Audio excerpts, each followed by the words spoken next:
ধর্মের নামে আখণ্ডবাদ পাখণ্ডবাদ সমাজে ফেলিয়ে বেড়াচ্ছে। ওর উক্তি, এর উক্তি, এ বলছে সনাতন ধর্ম নাকি যতগুলো গ্রন্থ আছে মুসলমানরা নাকি ভুলভাল লিখে ধর্মকে নষ্ট করার চেষ্টা করেছে। বলো তো ভাই, মুসলমানরা যদি সনাতন ধর্মে ভুলভাল লিখে ধর্ম নষ্ট করার চেষ্টা করবে, এখনো পর্যন্ত বড় বড় প্রেস থেকে যেসব পণ্ডিতরা সংস্কৃত অর্থ করে ব্যাখ্যা করে বিভিন্ন ভাষায় শাস্ত্রগুলো মার্কেটে সাপ্লাই দিচ্ছে, তাহলে তারা সেই ভুলভাল জিনিসগুলো ছাড়ছে কেন? আমি একবারের জন্য ধরে নিলাম মুসলমানরা ভুলভাল লিখে ধর্মকে নষ্ট করে। তাহলে বর্তমানে যারা পণ্ডিত, এ যুগের ব্যাসদেব যারা যারা সংস্কৃতের ব্যাখ্যা করে নতুন গ্রন্থ রচনা করছে, তারা সেই সব ভুলগুলো তুলে দিচ্ছে না কেন? ও বলছে যে একটা হাতি গলায় ঘন্টা বাঁধা ছিল, ভগদত্তের হাতি, ঘন্টার ওজন কত? 80 মণ। 80 মণ। ও নাকি এসবগুলো তত্ত্ব খুঁজে পাচ্ছে। এইসব তত্ত্বগুলো নাকি আমি বুঝি না। তত্ত্ব ভেবে বুঝিয়ে দিচ্ছে কি, যে ঘন্টার ওজন 80 মণ নয়, ভগবান 81 মণে। দেখেছেন, কোনো যুক্তি, কোনো লজিক আছে এর ভিতরে? এরা শাস্ত্রের ভিতর থেকে তত্ত্ব খুঁজে বের করছে। শাস্ত্রে নারীকে এমন অপমান করা হলো, যার প্রতিবাদ আমি এখনো করে যাচ্ছি। যে আপনারা তাকিয়ে দেখুন, শাস্ত্রের নাম করে নারীকে শুধু শোষণ করা হয়েছে, কোনো স্বাধীনতা দেওয়া হয়নি। তখন নাকি নারীকে স্বাধীনতা দেওয়া হয়েছিল। কি স্বাধীনতা? নারী ইচ্ছা মতো বর পছন্দ করতে পারবে। যেমন দ্রৌপদী স্বয়ম্বর হয়েছিল, ইচ্ছা মতো বর সে করেছিল। আচ্ছা, দ্রৌপদী কাকে পছন্দ করেছে? পছন্দ করেছে অর্জুনকে।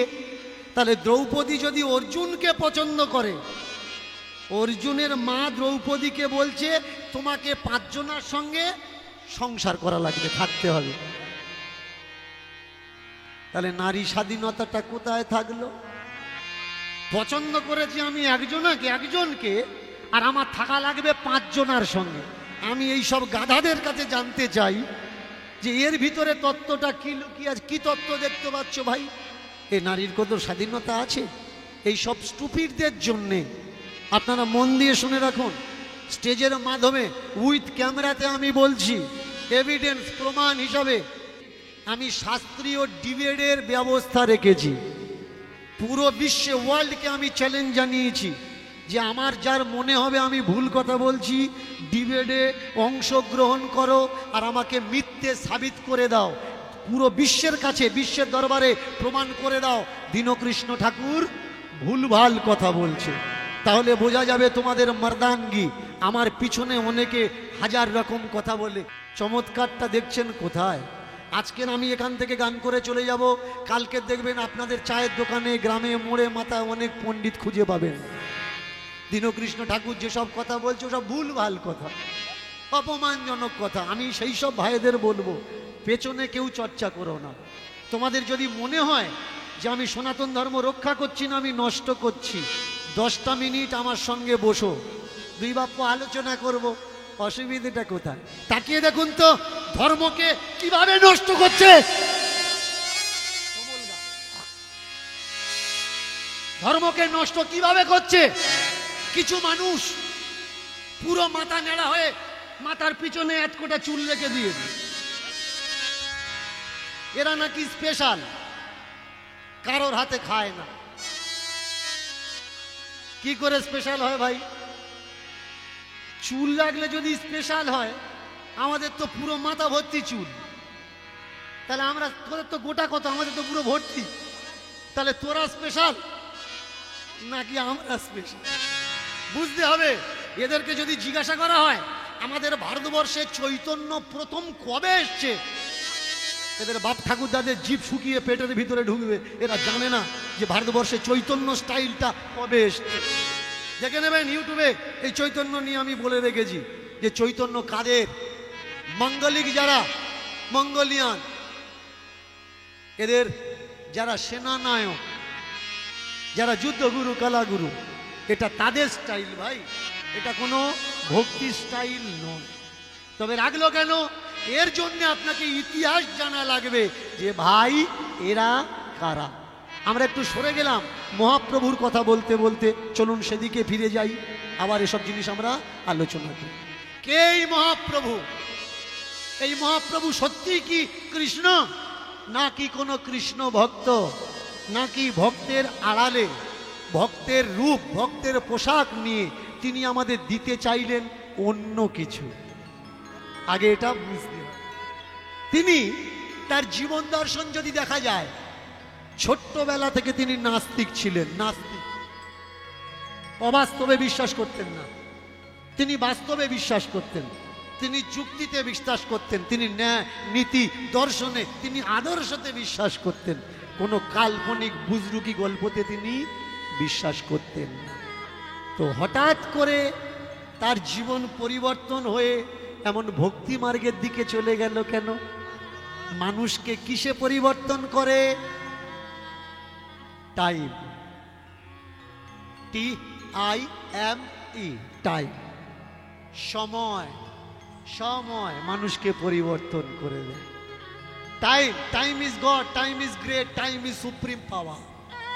সময়, সময় তুমি যদি ধরতে পারো তুমি লাখপতি হয়ে যাবে। আর সময়কে তুমি যদি কাজে না লাগাও, তুমি হাত পেতে ভিক্ষা চাইবে, ভিক্ষাও তুমি পাবে না। এর জন্য টাইম, টাইমকে আগে বোঝালাম।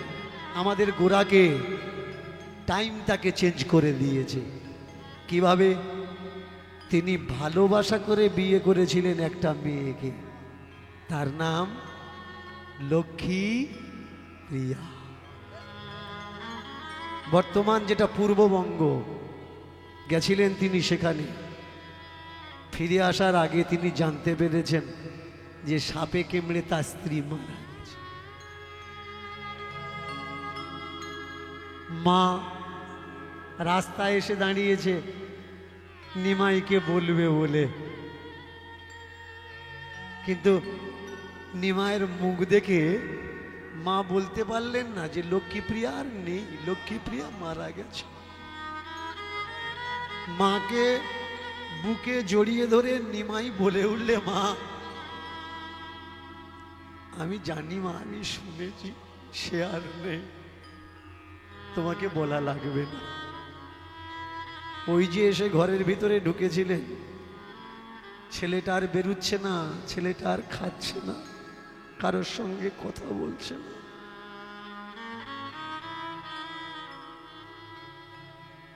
কে বোঝাবে, কে বুঝবে তার মনের ব্যথা, মনের কষ্ট?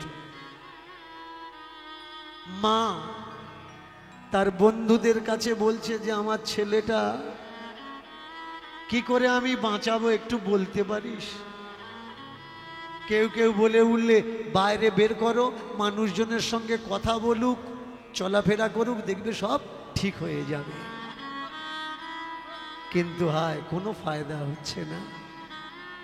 অবশেষে কেউ কেউ বলে উঠলে, নিমাইকে বিয়ে দিয়ে দাও, বউ আসলে বউয়ের কথা আবার ভুলে যাবে। ভালো করে শুনুন, নিমাইয়ের যে দ্বিতীয় বিবাহ হয়েছিল বিষ্ণুপ্রিয়ার সঙ্গে, এই বিষ্ণুপ্রিয়ার বিয়ের দিন নিমাই জানতে পেরেছে তার বিয়ে হবে, আগে থেকে তিনি জানতেন না। অথচ বিষ্ণুপ্রিয়ার বিবাহ নিয়ে কত রকম নাটক চলে গেল, কত রকম বাক যুদ্ধ, তর্ক আলাপ হয়ে গেল। জলের ঘাটে গিয়ে নাকি তার সঙ্গে সাক্ষাৎ হলো। এগুলো কবিতা, লতা, ভনিতা, এ কাল্পনিক মাত্র, এর কোনো কিছু সত্য নয়। এর জন্যে বারবার আমি দাওয়া করি যে নিমাইয়ের সঙ্গে যারা ঘুরেছে তাদের লেখা বই পড়ো, তাদের লেখা বই কখনো পড়ো না নিমাইকে যে চোখে দেখে। সত্য তুমি তখন জানতে পারবে যখন তুমি তার বই পড়বে যে নিমাইকে সচক্ষে দেখেছে। নিমাইয়ের জীবন পরিবর্তন কখন হলো? দ্বিতীয় বিবাহের পর তিনি যখন বাবার পিণ্ড দেওয়ার জন্য চলে গেলেন গয়া কাশীতে, হাঁটতে হাঁটতে যখন তিনি গেলেন এক রাজ্য থেকে আর একটা রাজ্যে, দেখলেন সমাজ ব্যবস্থা কত ভয়ঙ্কর, কি বিষাক্ত সমাজ ব্যবস্থা। কিছু বুদ্ধিজীবী মানুষ তারা সমাজের ওপরে জাতপাত দিয়ে শোষণ করছে।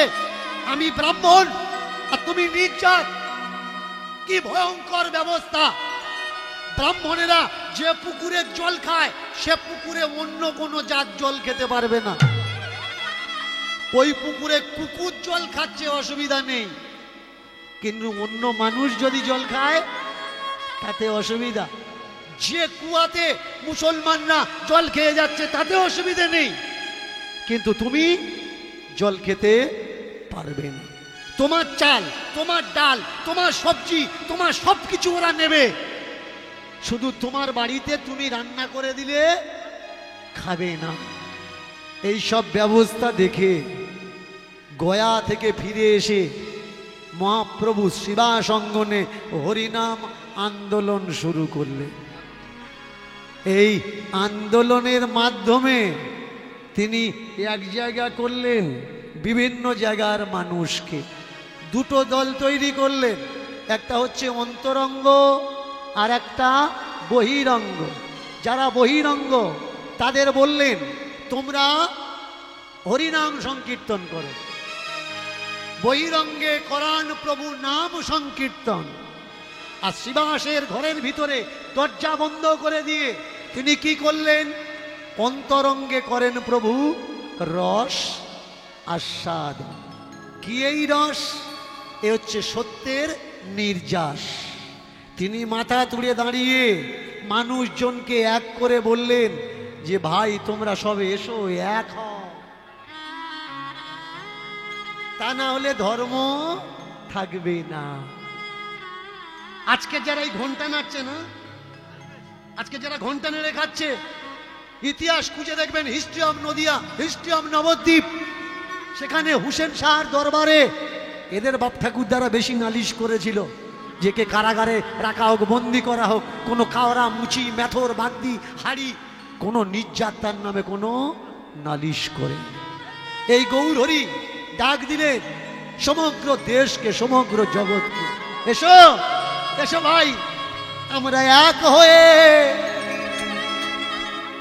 একই ছত্র ছায়ায় এক হয়ে যাই।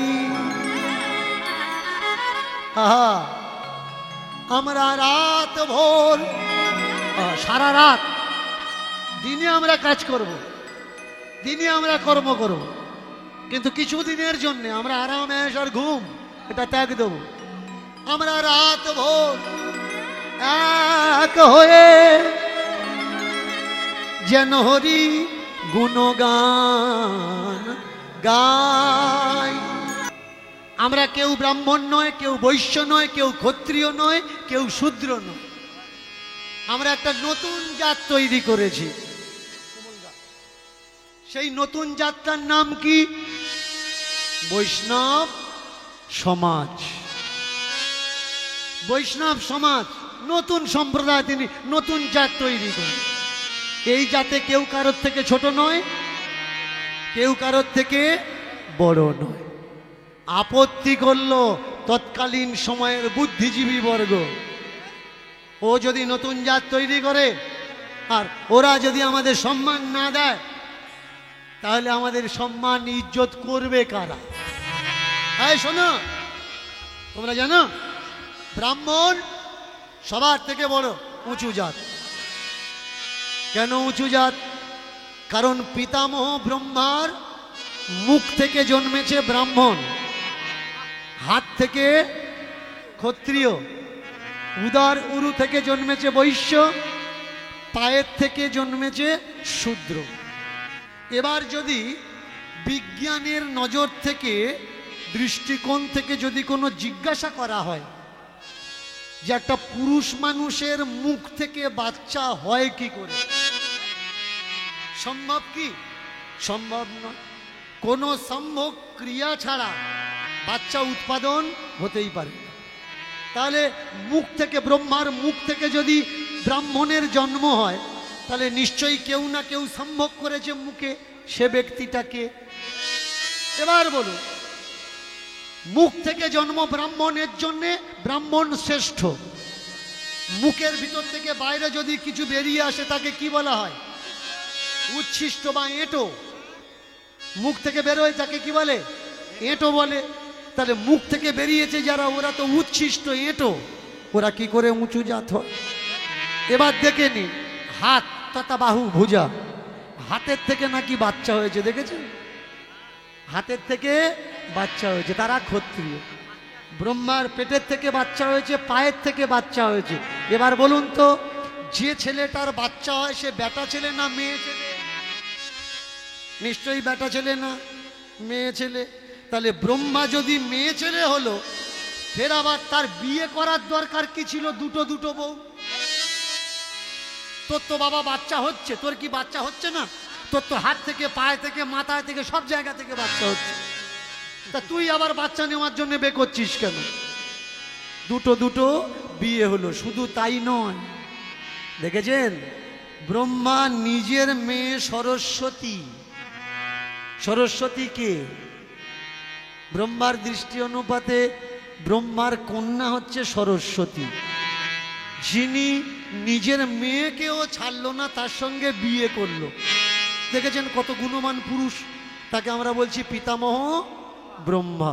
শুধু তাই নয়, তার শরীরে নাকি কামদেব বান মেরেছে, কাম উৎপন্ন হয়েছে, তার নিজের মেয়ে সন্ধ্যা তার পিছনে ছুটেছে। বলুন তো, এরা আমাদের দেবতা? যারা নিজের মেয়েকেও ছাড়ে না, নিজের মেয়ের পেছনে ছুটছে, মেয়েকে ধরে বিয়ে করে নিচ্ছে, এরা কখনো দেবতা হতে পারে? এবার এরা যদি আমাদের দেবতা হয়, এই গল্পগুলো কি সত্যি, নাকি এই দেবতাদের বদনাম দেওয়ার জন্যে কিছু জোচ্চোর তারা এই বইগুলো লিখেছে? এটা কিন্তু নির্ণয় করা লাগবে আপনার। কেউ কেউ বলছে হ্যাঁ, বডির ভিতরে শ্রেষ্ঠ জায়গা মাথা, তাই মাথার থেকে যারা হয় তারা উঁচু জাত, পায়ের থেকে যারা হয় তারা নিচু জাত।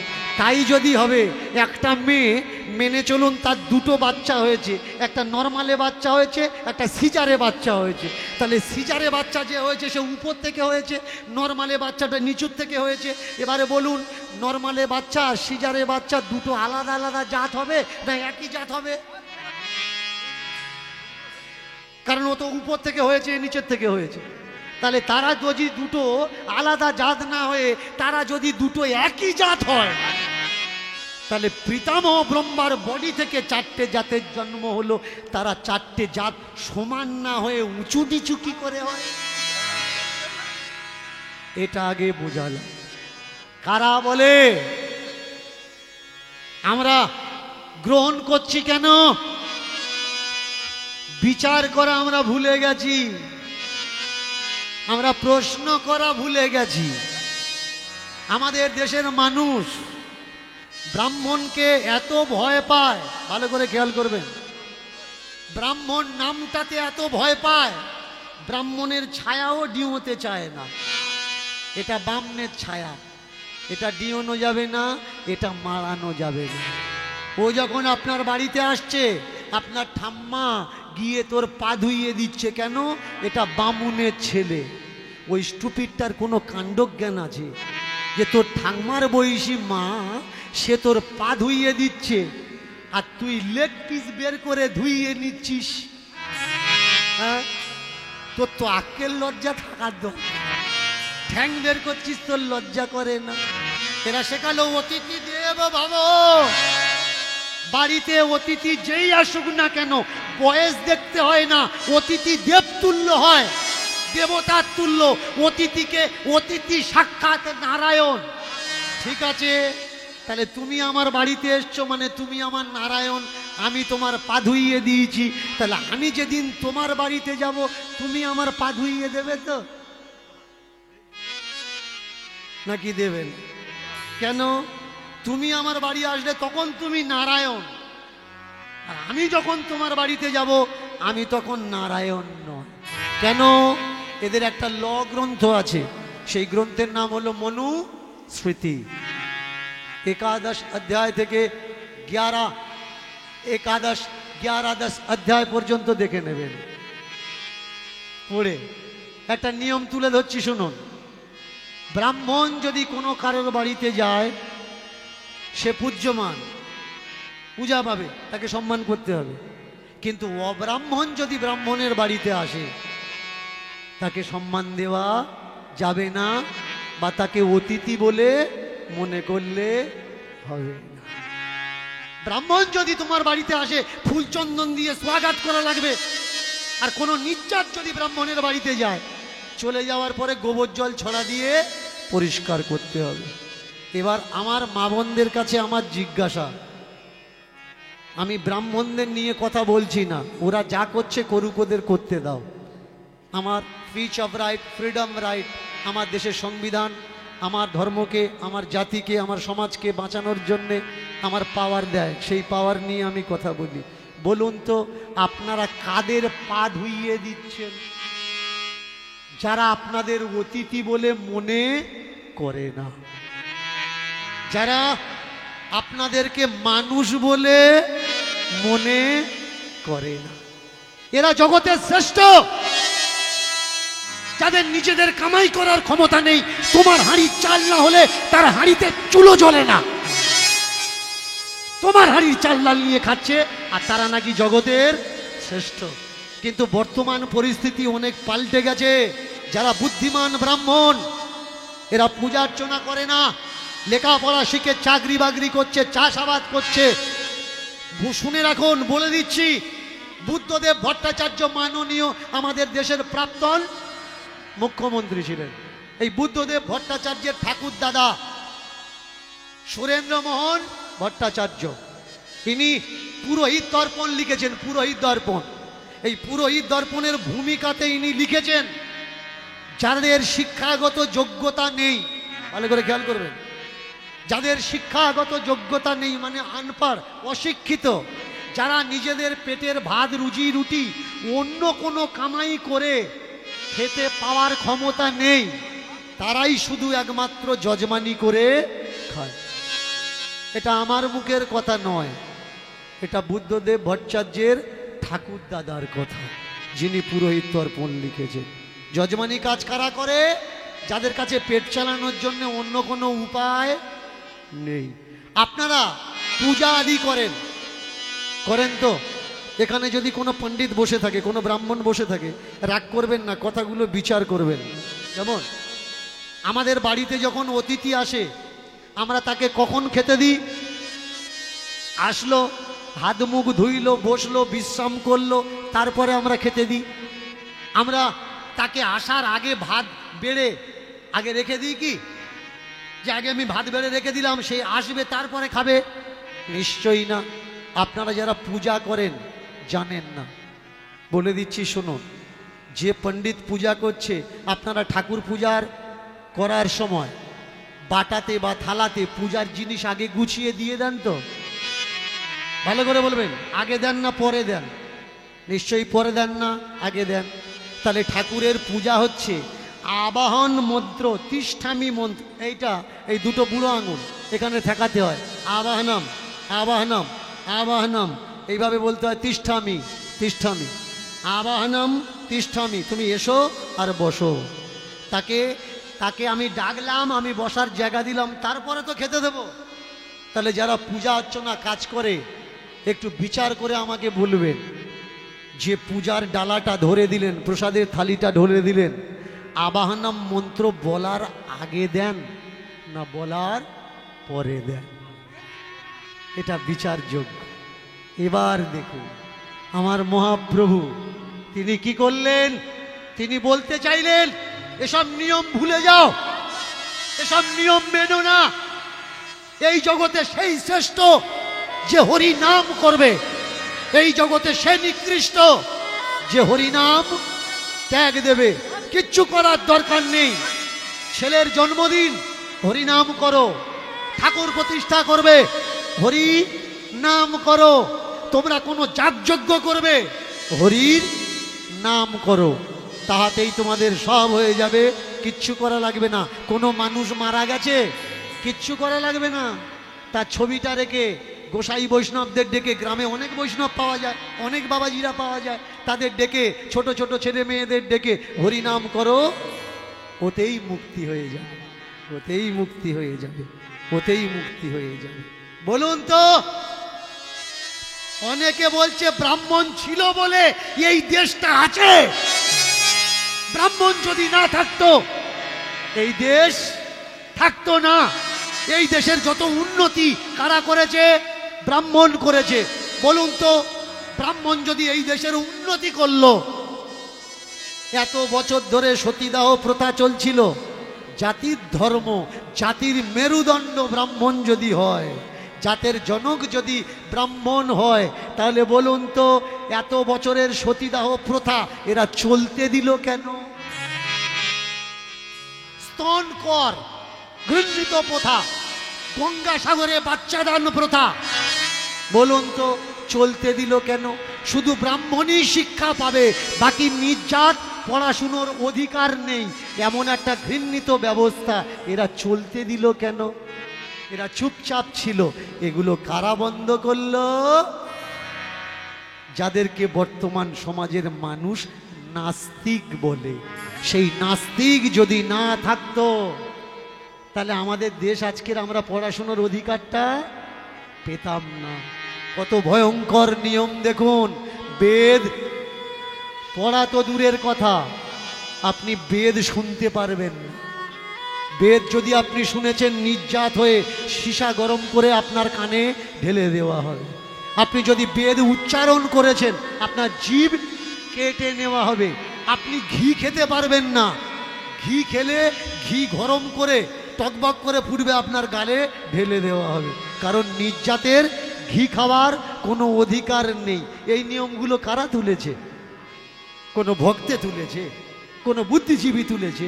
না, কিছু নাস্তিক মানুষ যুদ্ধ করে ইংরেজদের সঙ্গে নিয়ম বানিয়ে তারপরে এই আইনগুলো তৈরি করেছে যে আমাদের সব সমান অধিকার। সেই জায়গায় 500 বেশি বছর আগে আমার মহাপ্রভু নদিয়া নবদ্বীপে দাঁড়িয়ে প্রতিবাদ করলেন। একটা হরিনাম, এই হরিনামের ছত্র ছায়ায় জীব উদ্ধার হবে, আর তাদের কিছু লাগবে না। কোনো মন্ত্র লাগবে না, কোনো পূজা লাগবে না, কোনো পাঠ লাগবে না। মায়েরা শুধু দুটো হাত তোলো আর বলো হরি বল, হরি বল, হরি বল, হরি বল, হরি বল, হরি বল। এই হলো মহামন্ত্র নাম। এরপরে আর কিচ্ছু লাগে না। আজকের আসরে যে লীলা আমি আপনাদের আস্বাদন করাবো, একটা লীলার মাধ্যমে আপনারা বিভিন্ন তত্ত্বগান আস্বাদন করবেন। লীলার মাধ্যম দিয়ে আমরা আস্বাদন করব। আর আজকে যে লীলাটা আমরা শুনবো, সেই লীলাটার নাম কি? লীলার নাম হলো গোপাল। ভালো করে খেয়াল করবেন, গোপাল চরবা।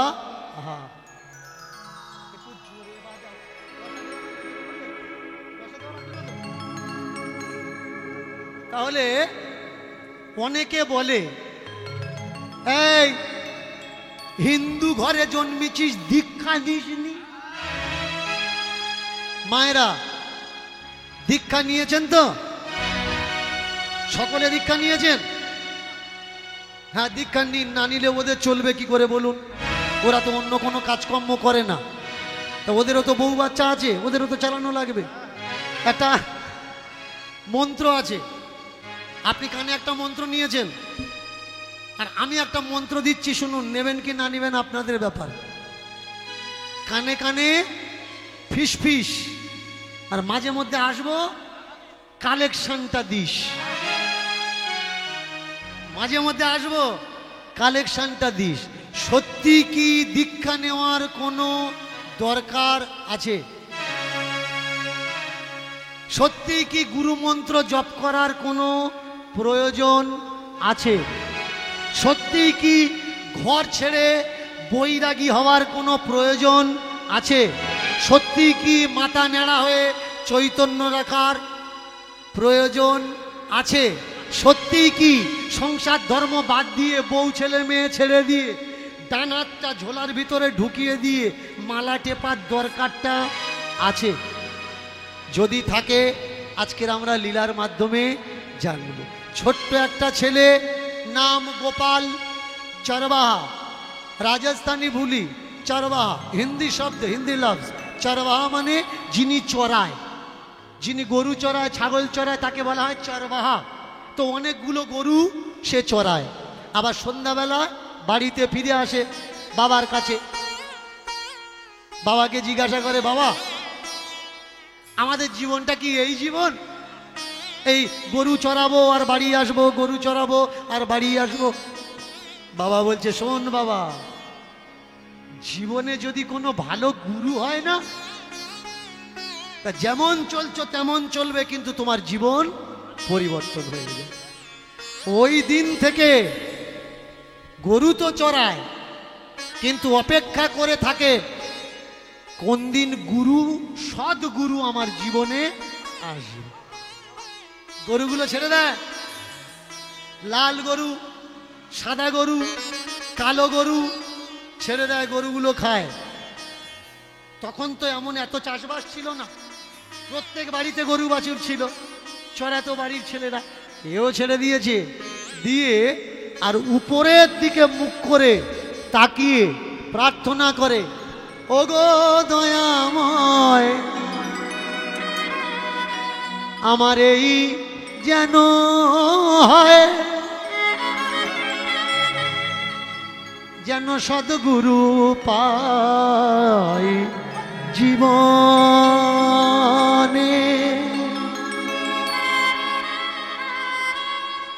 ওগো দয়াময় এই যেন হয়, ওগো দয়াময় এই যেন হয়, আর সদ্গুরু পাই যেন জীবনে। ওগো দয়াময় এই যেন হয়, ওগো দয়াময় এই যেন হয়, সদ্গুরু পাই যেন জীবনে। ওগো দয়াময় এই যেন হয়, সদ্গুরু পাই যেন জীবন। ওগো দয়াময় এই যেন হয়, ওগো দয়াময় এই যেন হয়, সদ্গুরু পাই যেন জীবনে। কৃপা করো করুণা করো ওগো দয়াময়, ওগো দয়াময়। কৃপা করো করুণা করো ওগো দয়াময়, ওগো দয়াময়। কৃপা করো করুণা করো ওগো দয়াময়, ওগো দয়াময়। কৃপা করো করুণা করো ওগো দয়াময়, ওগো কৃপাময়। উপর দিকে চায় আর ডাকে দয়াময়, দয়াময় কৃপা করো আমার।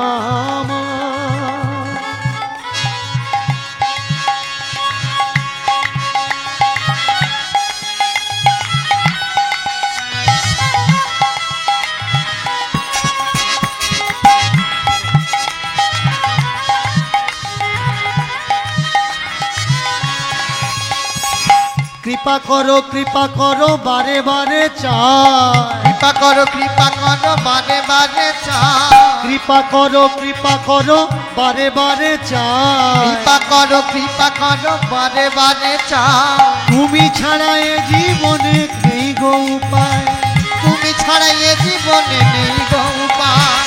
তুমি ছাড়া এ জীবনে নেই গো উপায়, তুমি ছাড়া এ জীবনে নেই গো উপায়। আমার উপায় নেই, উপায় আমার নেই, উপায় নেই, উপায় নেই। ওগো গুরু করো কৃপা, উপায় নেই, উপায়। ওগো গুরু করো কৃপা, উপায় নেই, উপায় নেই। আর ওগো গুরু করো কৃপা, উপায় নেই, উপায়। ওগো যাই গৌর হরি হরি বল, ওগো গুরু করো উলুধ্বনি উলুধ্বনি। ওগো গুরু করো কৃপা, উপায় নেই, উপায় নেই।